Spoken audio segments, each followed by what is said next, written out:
안녕하세요. 오늘 여러분과 함께 나눠볼 이야기는요, 바로 세계 기독교가 겪고 있는 아주 놀라운 변화에 대한 겁니다. 우리가 흔히 기독교 하면 떠오르는 이미지가 있잖아요?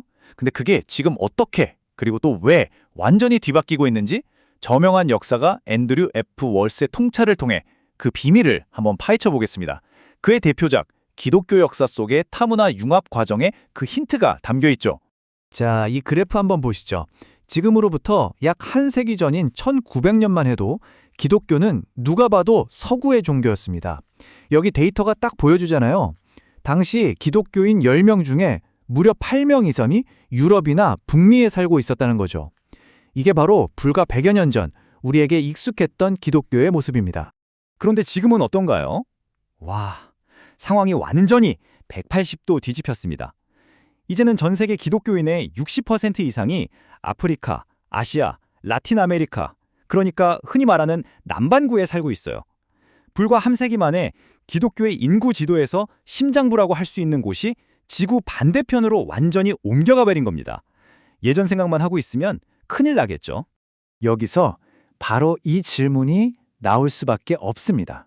아니, 대체 어떻게 이런 엄청난 변화가 가능했을까요? 세계에서 가장 큰 종교 중 하나가 어떻게 이렇게 짧은 시간 안에 그 무게중심을 완전히 다른 곳으로 옮겨버릴 수 있었을까요? 정말 궁금하지 않으세요?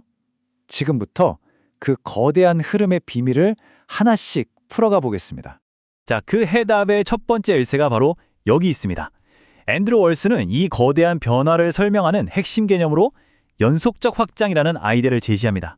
이게 기독교가 퍼져나간 아주 독특한 패턴을 설명하는 정말 중요한 키워드예요. 이게 정말 흥미로운 지점인데요. 보통 이슬람 같은 종교를 보면 점진적 확장을 해요.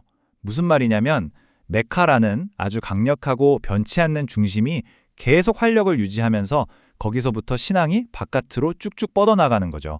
그런데 기독교는 완전히 다릅니다. 이걸 연속적 확장이라고 부르는데 원래 있던 중심지는 힘을 잃고 쇠퇴할 수 있는데도 신앙 자체는 저 멀리 전혀 새로운 주변부에서 다시 뿌리를 내리고 오히려 더 활활 타오르는 경향이 있다는 겁니다. 그리고 이건 그냥 이론이 아니에요.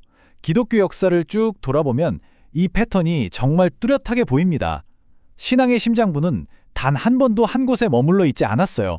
1세기 예루살렘에서 시작해서 4세기에는 로마와 콘스탄티노플로, 16세기 종교개혁 때는 북유럽으로, 그리고 오늘날에는요, 남반구 전역으로 그 중심이 완전히 이동한 거죠. 앤드류 월스의 이 한마디가 이 모든 걸 딱 정리해줍니다. 문화의 경계를 넘는 것은 역사적 기독교의 생명줄이었다. 그러니까 이런 문화적 이동이 그냥 어쩌다 생긴 부수적인 현상이 아니라는 거예요. 오히려 기독교 신앙을 2000년 동안 죽지 않고 살아있게 만든 그야말로 생명줄이었다는 거죠. 좋아요. 그러면 중심이 계속 옮겨 다닌다는 건 알겠어요. 근데 대체 어떻게 그게 가능했을까요? 저절로 되진 않았을 거 아니에요. 그 역동적인 이동을 가능하게 만든 힘, 그 엔진은 과연 무엇이었을까요?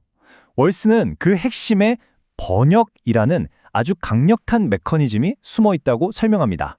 월스는 여기서 두 가지 모델을 비교하는데요. 첫 번째는 개종 권유자 모델입니다. 이건 좀 쉬운 말로 하면 새로운 신자가 되면 그 신앙을 전해준 사람들의 문화, 관습, 생활 방식을 싹 다 따라야 하는 거예요. 한마디로 우리처럼 되어라 이거죠. 문화적 동화라고 볼 수 있습니다. 그런데 이것과 정반대되는 모델이 있습니다. 바로 회심자 모델이에요.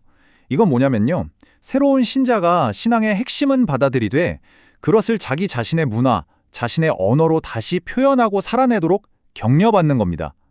이건 문화를 버리는 게 아니라 자기 문화를 가지고 신앙의 방향으로 전환하는 일종의 번역 작업인 셈이죠. 이 구분이 그냥 학자들의 이론 싸움이 아니라는 게 정말 중요합니다. 사도행전 15장을 보면 초대교회 지도자들이 역사의 길이 남을 엄청난 결정을 내려요. 유대인이 아닌 사람들이 예수를 믿을 때 유대인처럼 할례도 받고 율법도 다 지켜야 하느냐, 즉 개종 권유자가 되어야 하느냐를 놓고 논쟁에 붙었죠. 그때 교회가 아니다, 그럴 필요 없다고 결론을 내립니다. 바로 회심자 모델을 선택한 거예요. 이 결정 하나가 기독교가 유대 문화라는 울타리를 넘어서 헬라 문화로 그리고 오늘날 전 세계 모든 문화로 퍼져나갈 수 있는 길을 활짝 열어준 겁니다. 자, 이제 이 개념들을 전부 합쳐서 지금 우리가 살고 있는 이 시대를 한번 들여다보죠. 올스는 우리가 지금 역사적으로 아주 특별한 새로운 에베소의 순간을 맞이하고 있다고 진단합니다. 원래 에베소의 순간이라고 하면 초대교회 때 있었던 첫 번째 거대한 문화 통합을 말해요. 서로 전혀 다른 세계관을 가진 유대인 신자들과 그리스인 신자들이 예수 안에서 하나의 공동체를 이루는 것. 그 당시로서는 정말 혁명적인 사건이었죠. 그런데 오늘날 우리가 마주한 에베소의 순간은요, 그 규모와 복잡성에서 그때와는 비교가 안 됩니다. 그때는 두 문화의 만남이었잖아요. 지금은 셀 수도 없이 많은 문화들이 전 세계에서 동시에 기독교 신앙을 함께 빚어가고 있습니다. 그 다양성의 깊이와 넓이는 정말 역사상 처음 보는 수준인 거죠.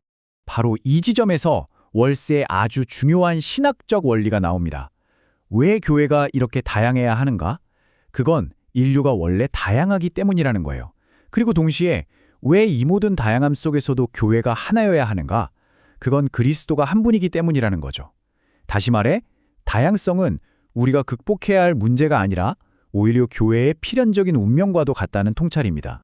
이 내용을 마무리하면서 마지막으로 이런 질문을 던져보고 싶습니다. 요즘 세상 보면 정말 분열과 갈등이 심각하잖아요.